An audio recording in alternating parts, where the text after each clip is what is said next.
Coming up on this week's show, we have got the first look at Black Panther: Wakanda Forever. We'll be talking about the week's big releases, including Downton Abbey, A New Era. And we'll tell you how you can attend the IMAX regional premieres of Top Gun and Everything Everywhere all at once.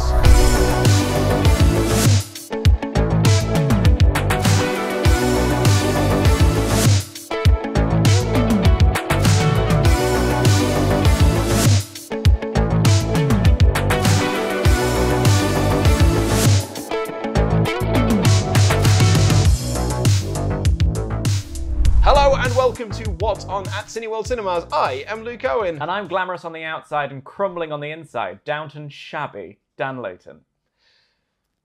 It's because you saw Downton Abbey. I did, yeah, I did do that. Yeah. Yeah.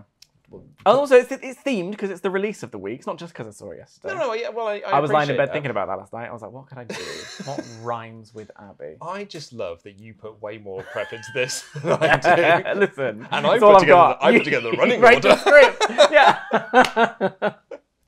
Anyway, right, we're going to talk about Black Panther: Wakanda Forever because currently it is Cinemacon. Cinemacon. Which isn't for everyday folk like you and I. And I was confused because I was really excited. I was like, oh, that's the thing that... And it's like, no, turns out. It's for, like, industry peeps. I bet we could hustle next year. Do you want to go to Vegas? Is it in Vegas? Yeah.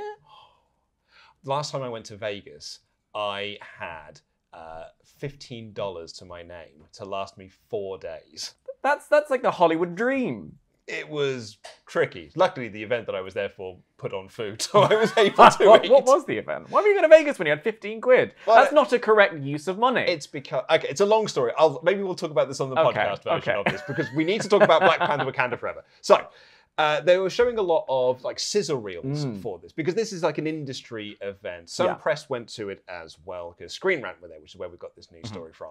And I have been to a few Disney sizzle reel screenings before. Yeah. Which basically they sit you down, it's just full of industry people and members of the press, and it's just like Disney execs get up and they'll be like, and here is what our slate looks like for the rest of 2022, and here are some...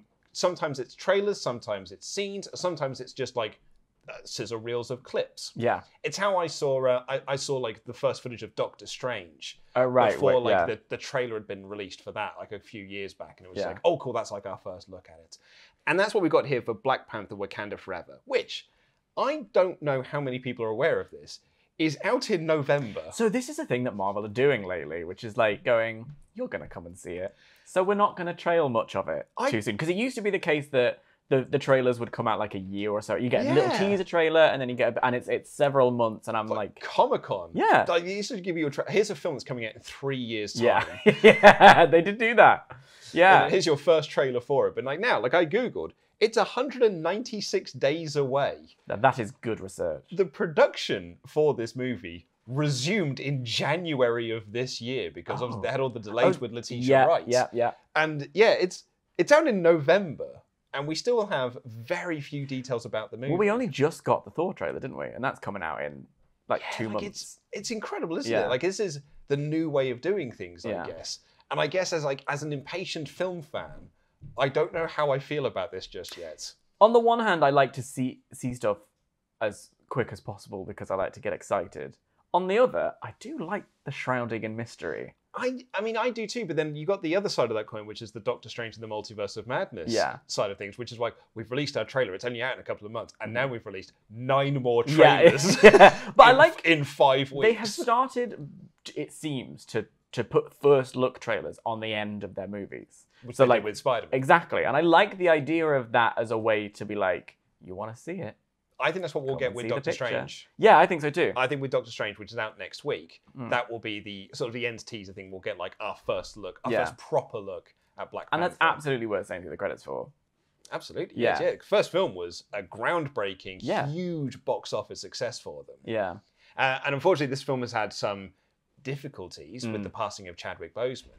But they are continuing nonetheless, and there've been lots of interviews with like Ryan Coogler and stuff talking about how they are continuing on this legacy. They haven't given us any plot details or anything, have they? But this is where the footage comes in. Oh. So I'm going to read you some stuff here. This is from Screen Rant's description of what was seen in the sizzle reel, which isn't much. So it says, Marvel Studios has shown the first Black Panther Wakanda Forever footage as part of Disney's presentation at Cinemacon 2020, which Screen Rant is attending.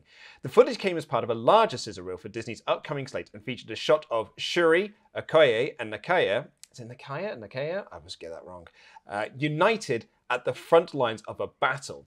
The Black Panther 2 footage does not include confirmation on who Wakanda's army is preparing to fight. Because what they're doing is they are on the front lines and they are about to go into battle against someone. But they are not showing who that is. And I think that is because the big theory, the big rumor and innuendo surrounding this movie is that it's going to be Wakanda going up against Atlantis and Namor.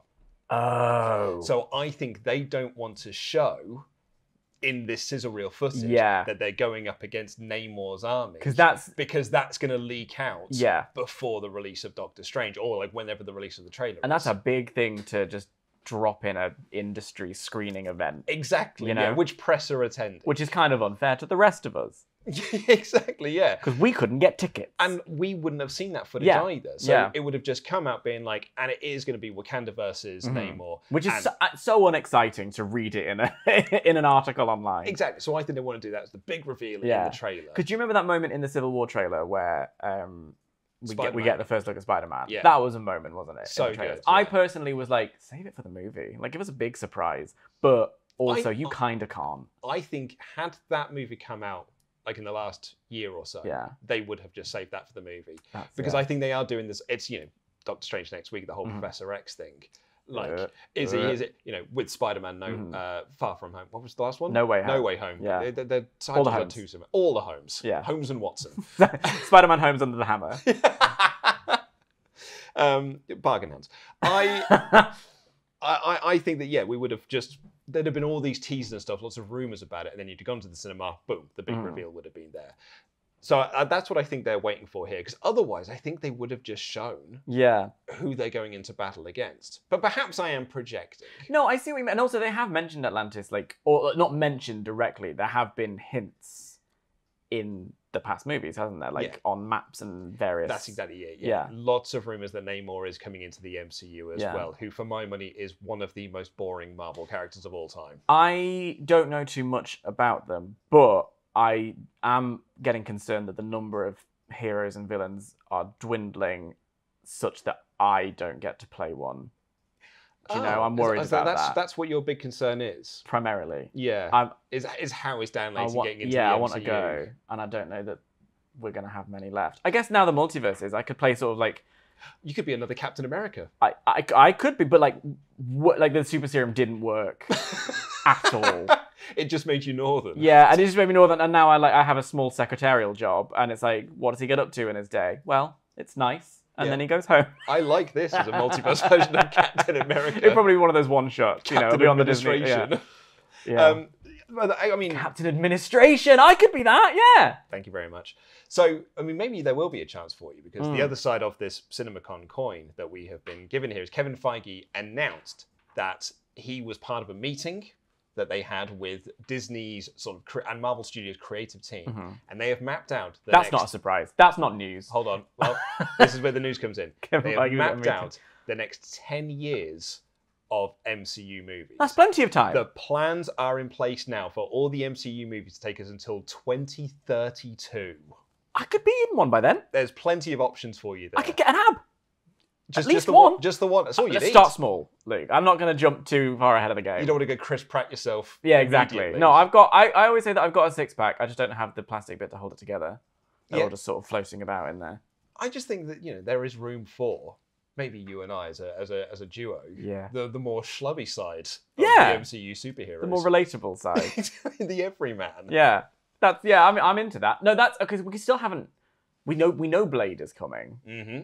Fantastic Four. We know Fantastic is, well, not Fantastic Four. X-Men is rumoured to is be one of them as well. I mean, Kevin Feige did say, I had to Comic-Con a few years back that they are doing a Fantastic Four movie. It's just not been announced yet. So yeah, we've now got, apparently there are plans in place. I love that it genuinely is a massive story that Kevin Feige had a meeting, because look at that. It's not just that he had a meeting. No, but it's like, okay, like, yeah, we had a meeting this morning. Great. Kevin Feige has a meeting. Yeah. The cinema landscape is defined. But what did he talk about? Exactly. This is news. I'm into it. This week's big release is Downton Abbey: A New Era, which, Dan Layton, you saw last night. At a lovely screening. We had some cocktails, we had some chats. I brought my friend who is a massive Downton fan. Let me tell you this. Downton Abbey. Well, that was a stretch. Normally I'm very impressed by those, but that one didn't really work for me. Downton Fanby? So I watched Downton Abbey when it came out on the television, and then no spoilers, but they killed a character I really liked, and I was furious. Yeah. So I stopped watching out of protest, and then I picked it back up. Yeah, they lost that one view. So then I picked it back up again when the movie came out. It had a good time, and now with this one. Genuinely, it's the kind of movie that you're going to want to take your nan to. You're going to want to have a nice little family time, have a lovely evening out. I have a category of film that I call a nice little Sunday comedy.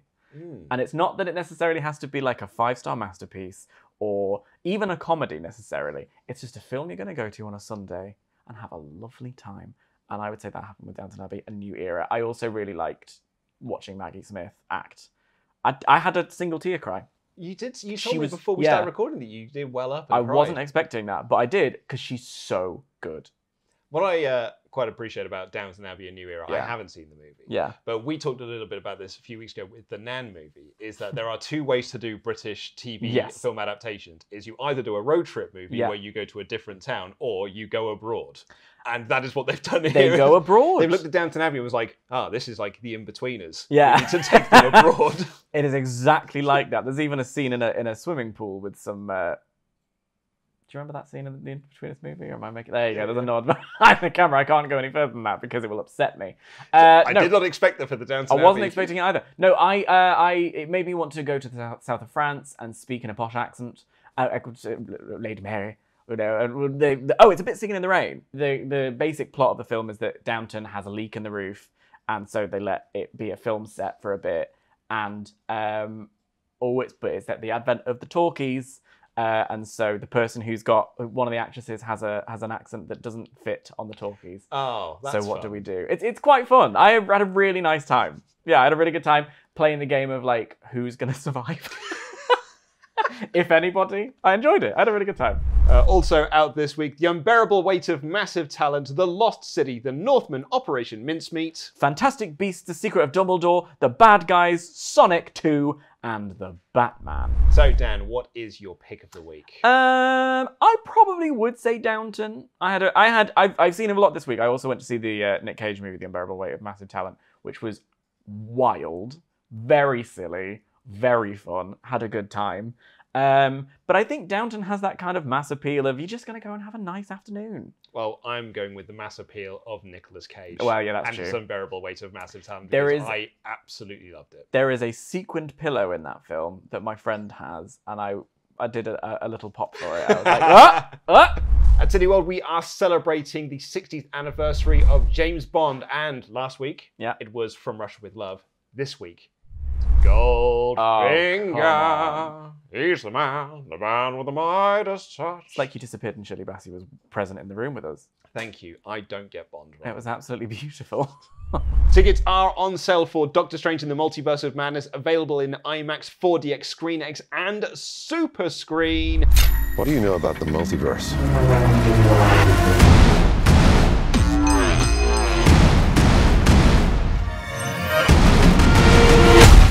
We should tell him the truth.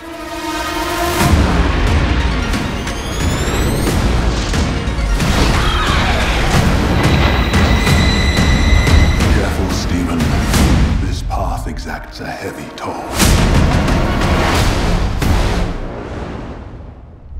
I'm going to go see it next week. You and I. I mean, you're seeing it a couple of days before me. Because I am what? Special.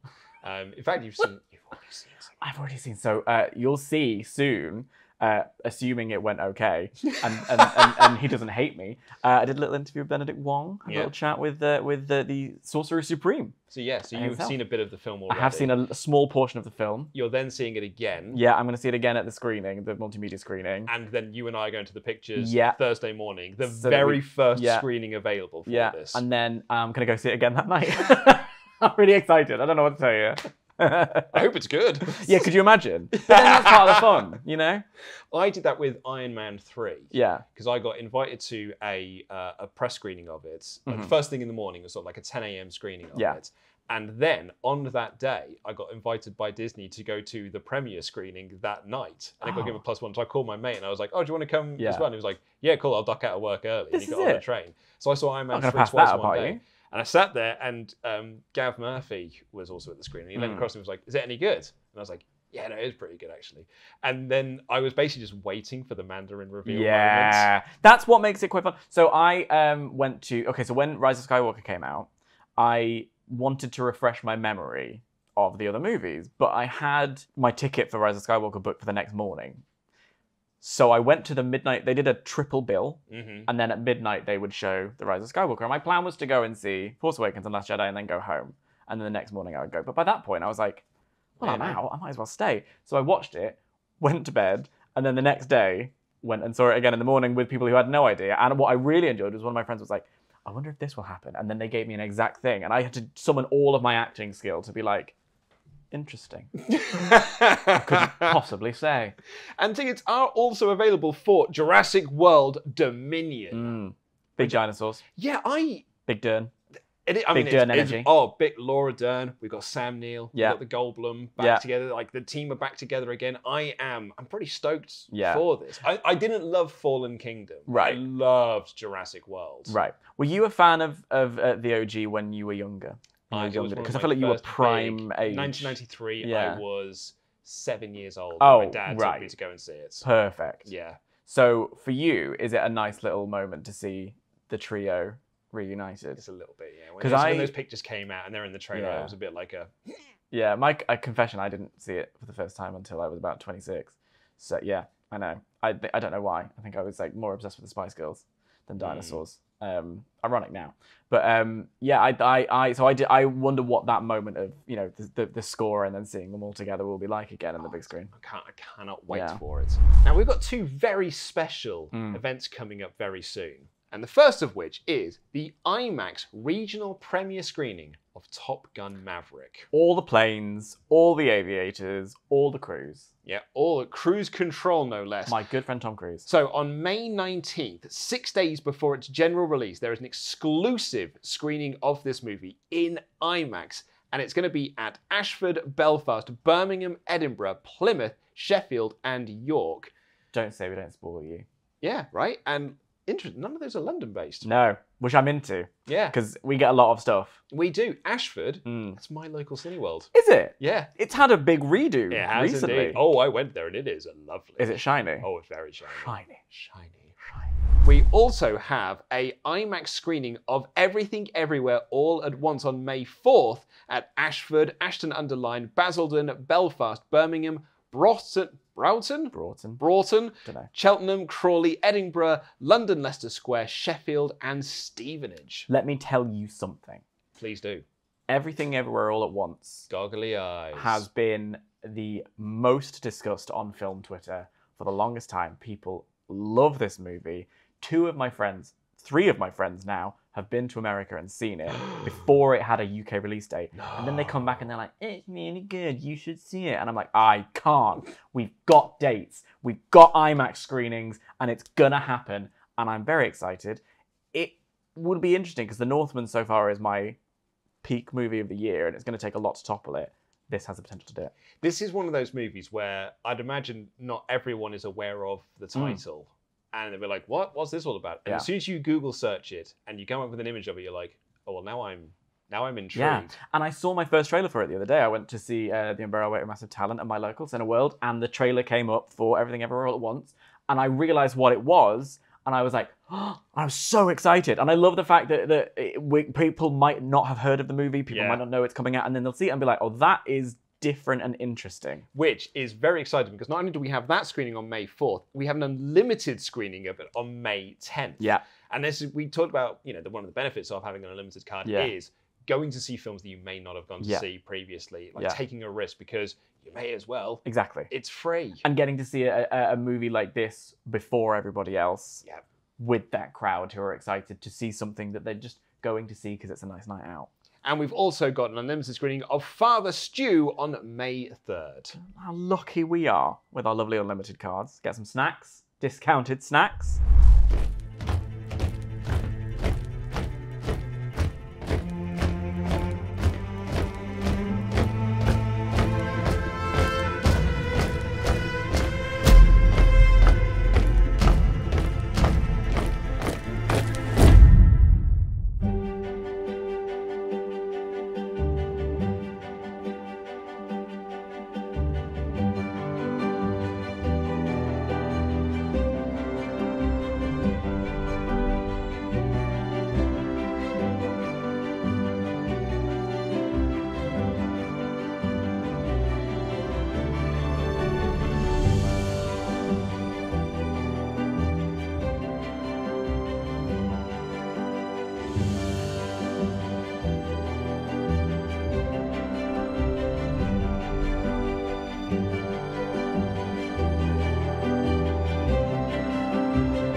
That is all we've got time for on this edition of What's On at Cineworld Cinemas. Please do click the links in the video description down below to check out any of the movies that we have discussed on today's episode. And if you enjoy these two idiots yammering back and forth and reading out your comments, we have an audio podcast version of this show available on all podcast platforms.